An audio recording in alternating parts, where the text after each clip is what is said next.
The summer sun beat down on the Sicilian landscape, baking the dry earth and shimmering in waves above the tarmac of Castelvetrono airfield. It was July 2nd, 1943, and the air was thick with the smell of dust, aviation fuel, and the distant metallic tang of war. High above this ancient island, a drama was unfolding that would challenge the very foundations of an ideology built on hate. In the cockpit of his Fock, Wolf 190, a Luftwaffe pilot scanned the sky, his eyes straining against the brilliant blue. He was part of an elite force, a master of the air, confident in his machine and his training. His mission was to intercept American bombers, a task he had performed many times before. But on this day, he failed to see the danger diving from the sun until it was too late. The rattle of machine gun fire was the first and last warning. A staccato burst that tore through his fuselage, shredding metal and shattering his cockpit. His aircraft, moments before a symbol of Teutonic engineering and Aryan superiority, became a dying bird, trailing smoke and flame as it spiraled toward the patchwork countryside below. The pilot who delivered that lethal burst was First Lieutenant Charles B. Hall, a 22-year-old from the small town of Brazil, Indiana. He was flying a P-40L Warhawk, a rugged but often outclassed American fighter. As Hall watched the German plane fall, he knew he had accomplished something more than just a kill. He had just recorded what German Luftwaffe commanders, steeped in their rigid racial doctrines, would have believed impossible. A black pilot had shot down one of their elite fighter aircraft. The swastika he would soon have painted on the side of his Warhawk, a small, brutal trophy of aerial combat, represented more than a victory. It was a crack in the wall of prejudice. It was the first of 112 enemy aircraft that would be destroyed by the men the Germans would reportedly come to call, with a mixture of fear and respect, *Schwarzwohlgemenschen*, the Black Birdmen. In Nazi Germany, the official racial doctrine classified black people as *Untermenschen*, subhuman. They were deemed intellectually inferior, incapable of mastering complex machinery, and lacking the moral and physical courage required for combat. The Nuremberg laws had explicitly forbidden marriages or extramarital relations between Germans and people of alien blood, a category that included those of African descent.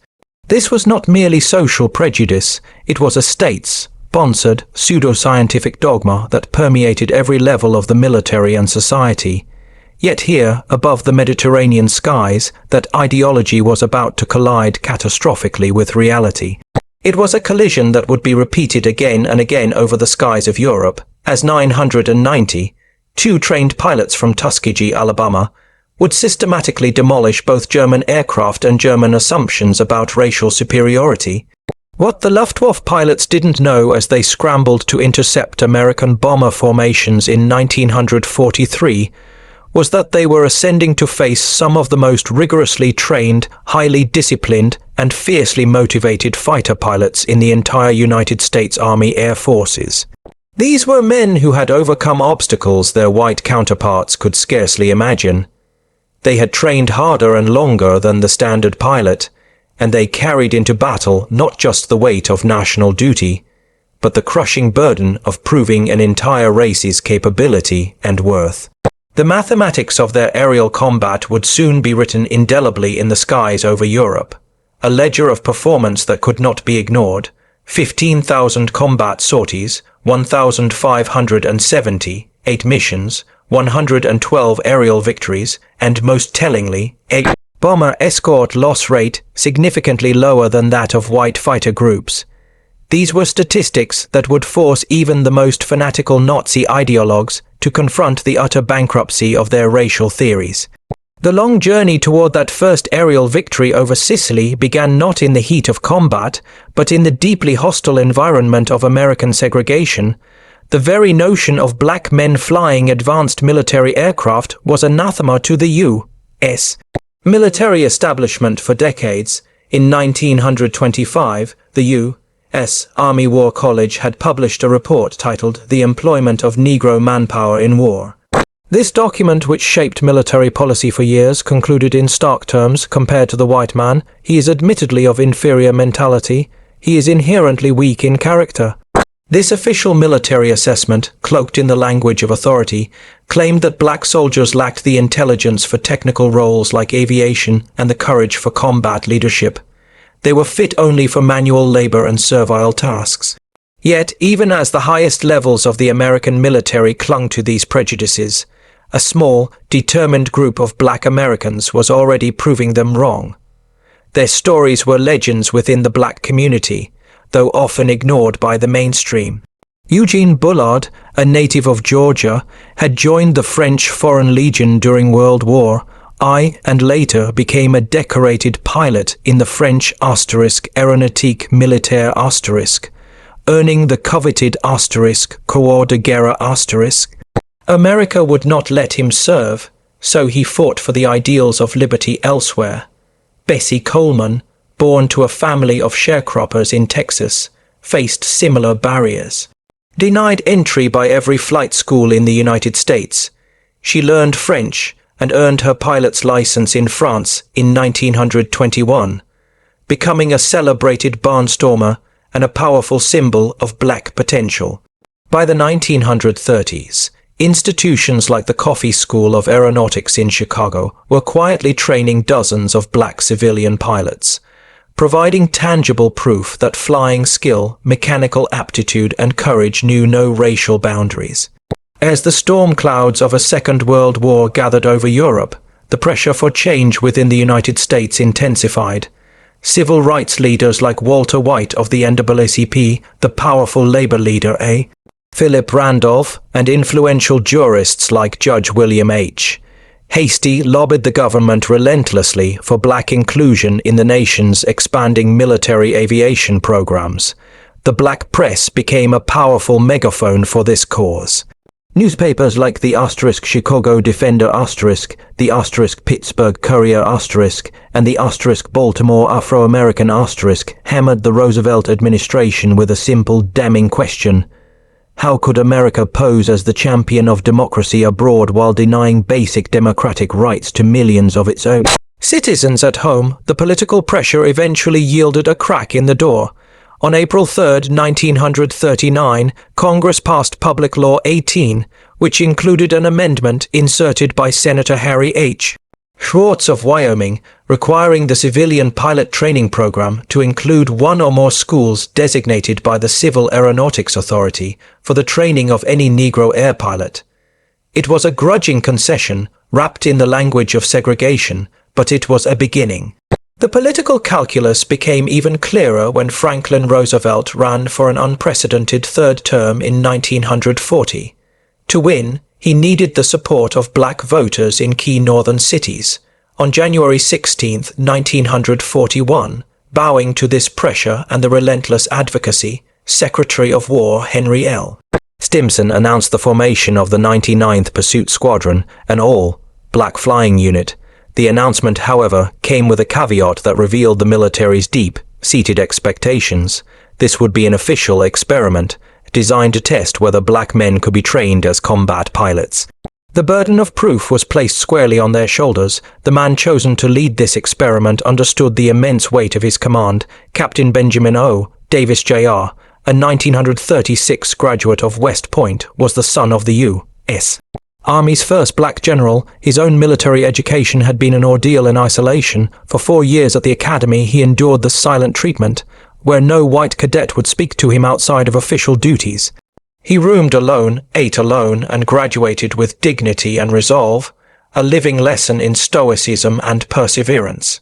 Now, he was tasked with leading the first black pilots into combat, men who carried not just their own hopes and fears, but the aspirations of 13 million black Americans watching from home. In April 1943, after months of grueling training at the segregated airfield in Tuskegee, Alabama, Davis led the 26 pilots of the 99th Fighter Squadron to North Africa. They arrived at a war that was already in full, brutal swing. Based at Farjana, Tunisia, they were attached to the 33rd Fighter Group, commanded by Colonel William W. Momia made no secret of his skepticism about the capabilities of black pilots. Believing them to be inferior, he assigned them to low, risk coastal patrol missions over the Mediterranean, keeping them far from the intense air combat over the mainland. It seemed he was waiting for them to fail, and when they didn't immediately produce spectacular results in their limited role, he believed he had his excuse. The morning of June 2nd, 1943, marked their first true combat mission, an attack on the Italian-held island of Pantelleria. As their worn P-40 Warhawks, already considered obsolete by many, climbed toward their targets, they were suddenly jumped by German fighters. This was the moment of truth. The Tuskegee pilots, remembering their training, held their tight formation, protecting the bombers they were escorting. No aircraft were lost on either side in that initial skirmish, but the Germans had learned their first lesson about these new opponents. They were disciplined and would not break under pressure. But it was on July 2nd, 1943, over the skies of Sicily, that everything changed. Charles Hall was flying his 8th mission, escorting B-25 Mitchell bombers attacking the Castelvetrono airfield. As the bombers completed their run, two Foch Wolf 190s bore down on the formation. Hall later described the encounter in his official testimony. "I saw two Foch Wolfs following the bombers just after the bombs were dropped. I headed for the space between the fighters and bombers and managed to turn inside the Jerrys. I fired a long burst and saw my tracers penetrate the second aircraft. He was turning to the left but suddenly fell off and headed straight into the ground. When Hall landed his P-40 back at base, the entire airfield erupted in celebration. For the black ground crews, who had endured months of insults and condescension from white personnel, this was their vindication. Hall's victory was not just a tactical success. It was the first aerial kill by a black American pilot in U.S. military history, a monumental crack in the wall of segregation and prejudice. Despite this achievement, the skepticism followed them. By January 1944, the 99th Fighter Squadron had been in combat for 7 months.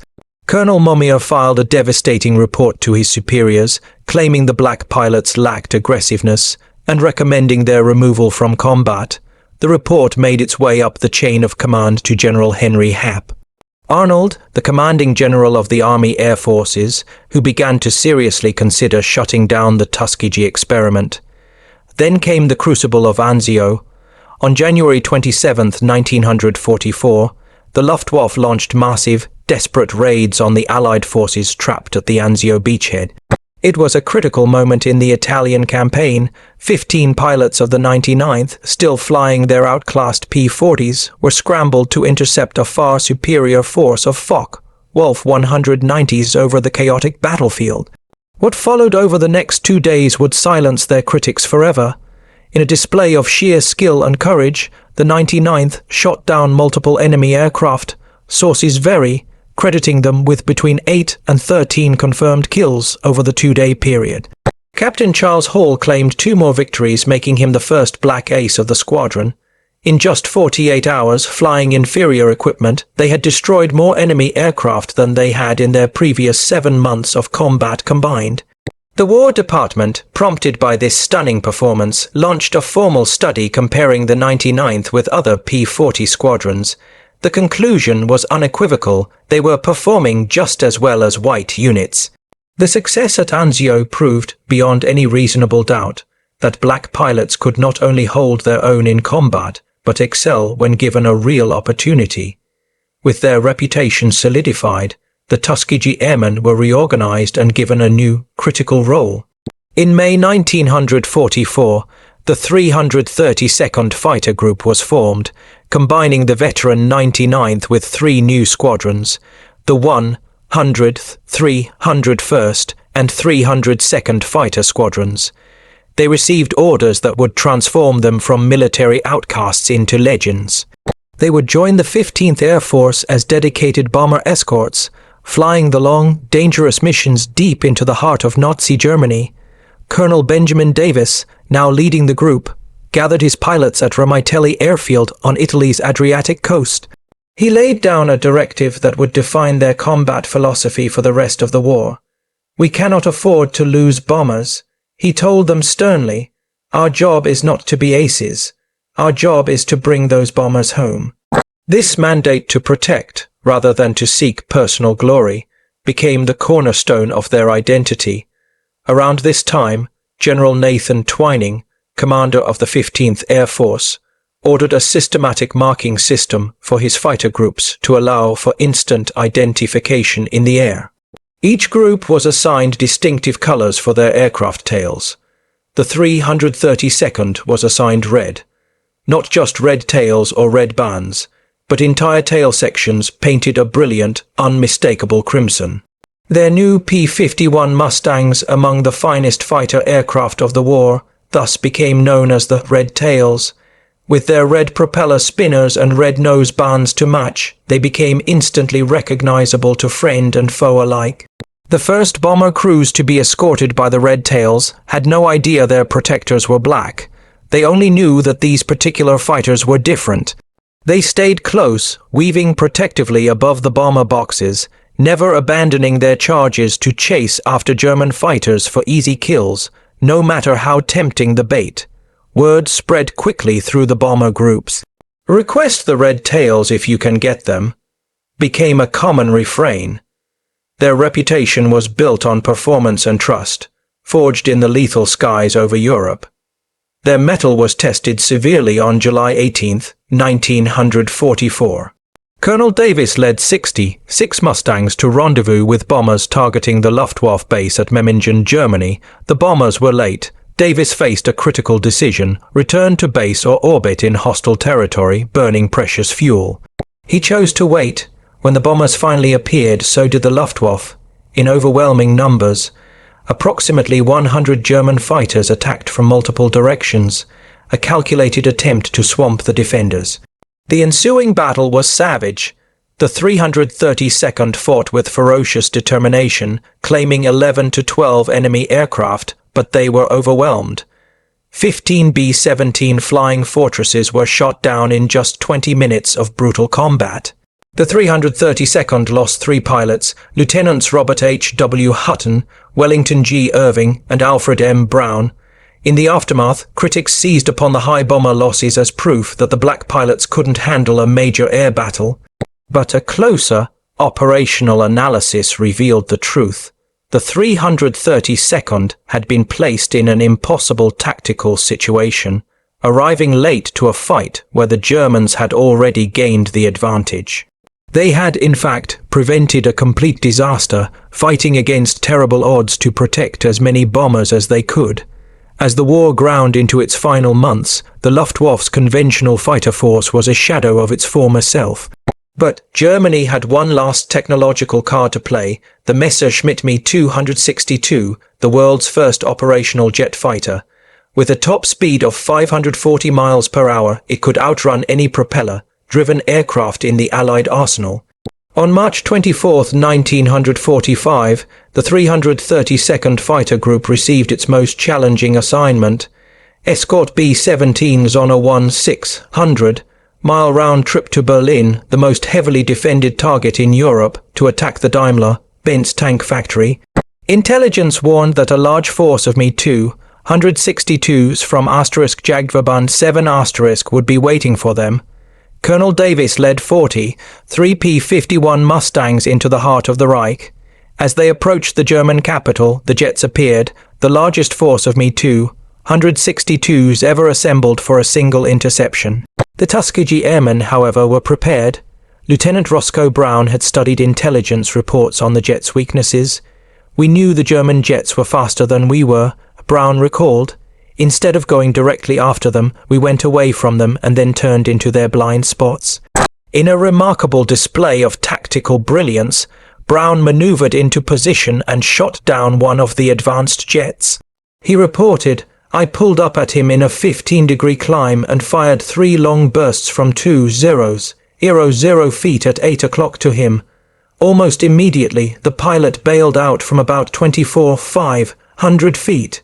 Lieutenant Earl Lane performed what many considered impossible, shooting down an Me-262 with a difficult 2.000-yard deflection shot using the new K-14 computing gun sight. Lieutenant Charles Brantley claimed the third jet victory that day. The destruction of 3 Me-2 162s in a single engagement represented more jet kills than most fighter groups would achieve in the entire war. The Red Tails had just exceeded the total of all previous American Me-2 162 kills in one afternoon. For this extraordinary mission, the 332nd Fighter Group earned a Distinguished Unit citation. Not every encounter between the Tuskegee Airmen and the Germans ended in victory. 2 of their pilots were shot down and became prisoners of war. Their experiences in captivity revealed the complex and often contradictory nature of Nazi ideology when confronted with military reality. Lieutenant Alexander Jefferson was shot down on August 12, 1944, during his 19th mission, while strafing radar installations in southern France. During his interrogation, he was shocked by the depth of the German intelligence. The interrogating officer had extensive, detailed information about the 332nd Fighter Group. The interrogator had information about Ramitelli Airfield, about our squadron commanders, even details about my parents' home in Detroit. Jefferson recalled. He knew my father was a teacher and my mother's maiden name. Their intelligence was frighteningly thorough. Yet inside the gates of Stalag Luft Roman 3 the famous POW camp, Jefferson found himself treated, for the most part, like any other American officer. White POW from bomber crews, many of whom had been protected by the Red Tails, often approached him with gratitude.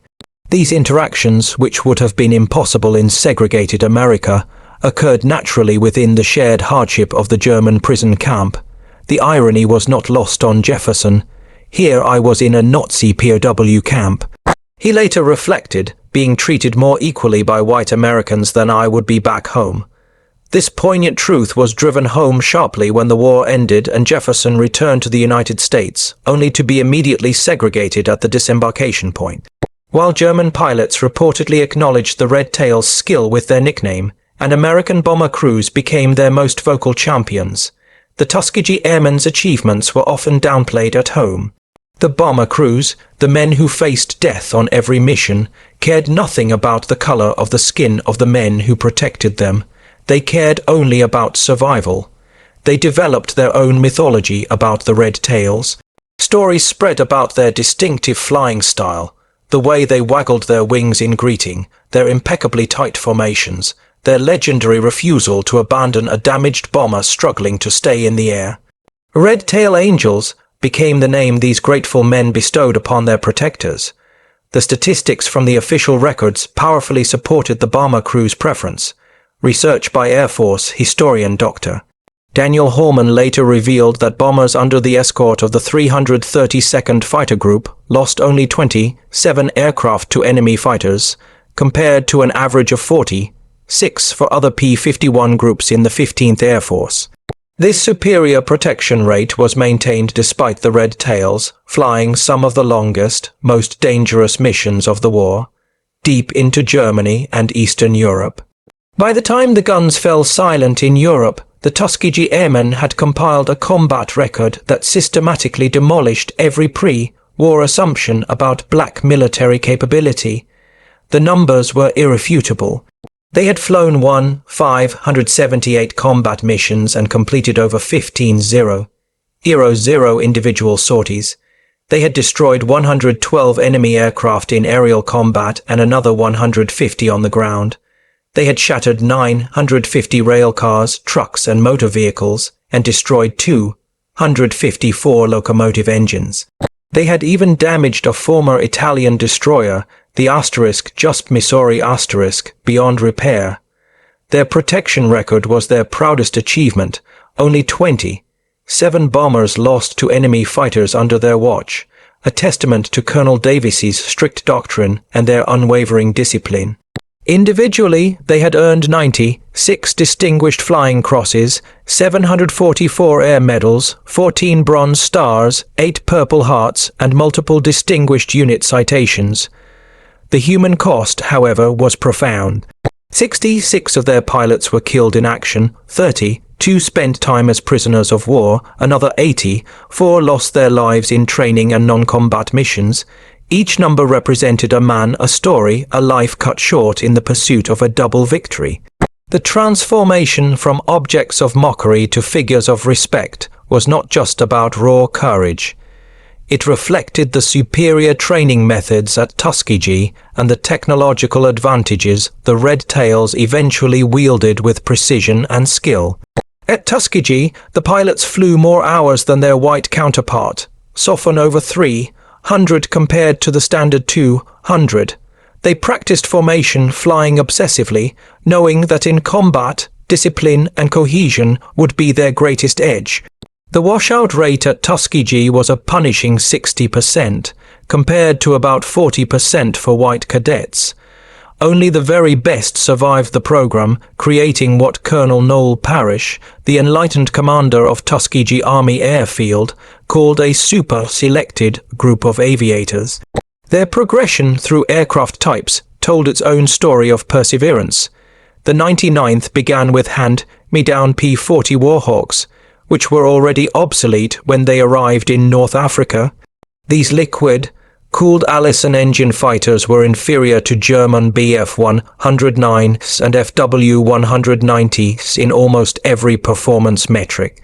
Yet the Tuskegee pilots learned to use the P-40's superior turning ability at lower altitudes and its rugged construction to hold their own against a technically superior foe.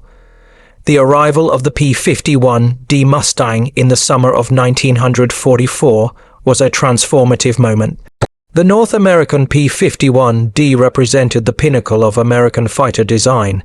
Its Packard-built Rolls-Royce Merlin engine gave it a top speed of 437 miles per hour, and its 6.50 caliber machine guns could shred any enemy aircraft. Most importantly, its phenomenal range over 1,600 miles with external drop tanks allowed it to escort bombers all the way to Berlin and back.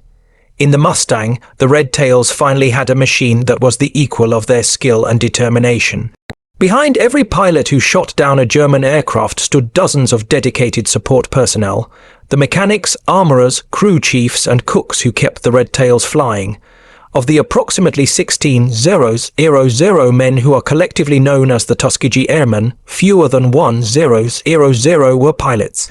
The rest were the unsung heroes who made victory possible. The ground crews worked miracles with limited resources. Ramitelli Airfield was primitive compared to other American bases in Italy. Spare parts were often scarce, with the 332nd frequently placed last in line for supplies by a still segregated logistics corps. Yet, through ingenuity and sheer hard work, their aircraft availability rate, the percentage of planes ready for combat at any given time, equaled or exceeded that of white units. These men also faced danger. German raids on Ramitelli, while rare, were deadly. On March 24, 1944, a German bombing raid killed several support personnel. The men, displaying the same courage as the pilots, continued working through the attack, pulling aircraft away from burning fuel dumps to save them from destruction. The strategic bombing campaign over Europe provided the ultimate testing ground. Each B-17 Flying Fortress cost $238,000 and carried 10 highly trained crew members. The loss of a single bomber was not just a tragedy, it was a strategic setback. This is why the Red Tails' mission of bomber protection was more critical to the war effort than individual aerial victories. Colonel Davis understood this profoundly when he ordered his pilots to resist the temptation to chase German fighters. Anyone can shoot down a fighter if they abandon their post, he often said. It takes discipline to stay with the bombers when the enemy is running. The Red Tails' escort tactics evolved through hard-won experience. They developed a sophisticated, layered defense, close escort weaving directly above the bombers, medium escort positioned to intercept incoming fighters at a distance, and high escort watching for diving attacks from above. This system required precise coordination, constant communication, and absolute trust, qualities the Tuskegee Airmen possessed in abundance. The Tuskegee Airmen fought two wars simultaneously, one against fascism abroad and another against racism at home. Their stellar combat record challenged both Nazi racial ideology and the entrenched system of American segregation. proving with brutal clarity that excellence in the demanding, technological realm of aerial combat transcended any racial categorization. While the Tuskegee Airmen were fighting the Luftwaffe over Europe, they were also battling a relentless tide of prejudice in their own country. Their victories were front-page news in black newspapers, which followed their exploits with pride and hope. The *Pittsburgh Courier *SW campaign, Victory Against Fascism Abroad and Victory Against Racism at Home, used the Tuskegee Airmen as its prime exemplars. The contrast with German awareness was stark. By 1945, Luftwaffe intelligence reportedly knew exactly who flew the red-tailed Mustangs. Meanwhile, many white Americans remained entirely unaware that black pilots were even serving in combat roles. This ignorance was in part deliberate. The War Department's public relations machine rarely highlighted the Tuskegee Airmen's successes, often downplaying or ignoring their accomplishments. Victory in Europe brought not universal celebration, but uncertainty for the Tuskegee Airmen. While white units prepared for victory parades and a triumphant return home, the men of the 332nd faced an uncertain future. The Army Air Force's initial plans were to maintain segregation, despite the overwhelming evidence from combat that it was inefficient and morally bankrupt. For decades after World War II, the achievements of the Tuskegee Airmen remained largely unknown to mainstream America, a forgotten chapter in the nation's history. Individual pilots struggled with this erasure. Lee Archer, who finished the war with 4 confirmed victories, returned to a country that was not ready to accept him as a hero. He built a successful career as a corporate executive, but rarely spoke about his war record. "Nobody believed me anyway," he said with a touch of sadness. "A black fighter pilot with aerial victories. People thought I must be lying." The seeds of change they had sown, however, were taking root. In 1948, pressured by civil rights leaders and influenced by the undeniable performance of units like the 332nd, President Harry S.